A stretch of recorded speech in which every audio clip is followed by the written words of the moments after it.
Hello, I am Arnolfo, and I'm going to be talking about Chapter 5, key issue number 4, which is why do local languages survive?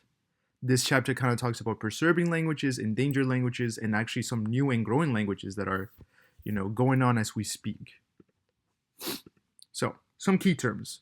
There's Creole, which is a language that results from mixing of a colonizer's language with the indigenous language of the people being dominated. An example of this would be Denglish, which is a combination between Dutch and English, and hence the name Denglish.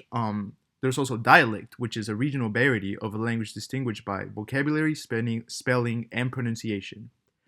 An example of this would be something like Cantonese compared to the Chinese language, to Mandarin. There's isogloss, which is a boundary that separates regions in which different languages usages predominate. I think this is pretty self-explanatory. It's just different places where people speak different languages, and there's kind of like it's just they're different regions. There's logogram, which is a symbol that represents a word rather than a sound. An example of this would be like Mandarin characters, where one Mandarin symbol means a whole word. In contrast to the English language, or most languages where it's a combination of letters that make up one word. And then there's also isolated language, which is a language that is unrelated to any other and therefore not attached to any language family. So kind of almost like a self-made language in a way. So the distribution of a language is a measure of the fate and the cultural group. English has actually diffused around the world from a small island in northwestern Europe because of the dominance of England and the United States over other territories on Earth's surface. Which is why actually English is the most dominant language right now, and which is why the dominance of the English language is actually kind of bad for other languages because they're becoming endangered because more people are speaking English more than ever now. So on that note, 2,447 of the 7,102 languages in the world are in danger of dying, and as you can see in the graph right here, where you can see like where all the languages that are dying are from, and all the languages that are in trouble.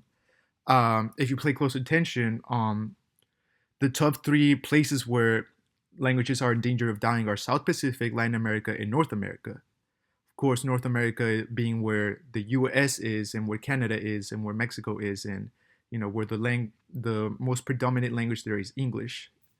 And same thing for Latin America, but instead of English, it's Spanish.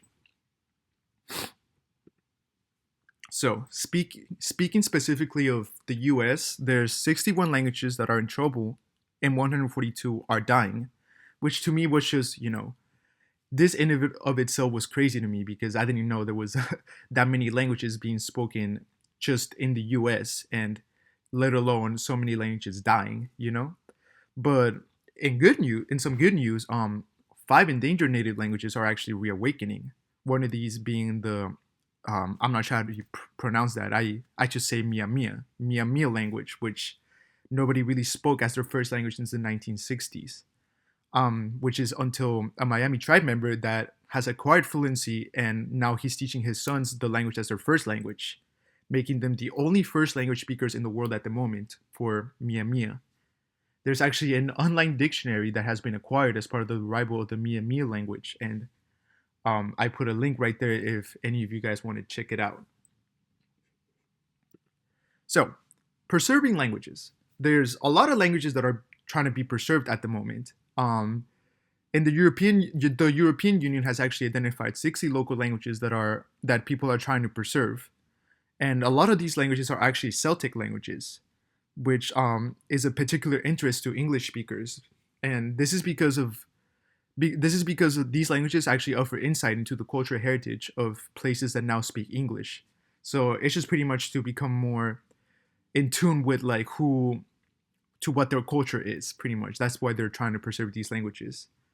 And an example of one of these languages that is trying to be preserved is Welsh, which is a language that used to be the dominant language in Wales until the 19th century, when many English speakers migrated there to work in coal mines and factories. Other example of these languages are actually Breton and Cornish, which have very similar stories where but they were very dominant languages in their respective areas, and now they're not because there were many English speakers that migrated to those areas. But there's actually two Goidelic Celtic languages that have survived, those being Irish and Scottish Gaelic.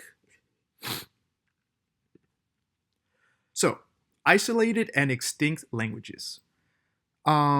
As I said before, an isolated language is a language that is unrelated to any other and therefore not attached to any language family and is being learned by children as their first language.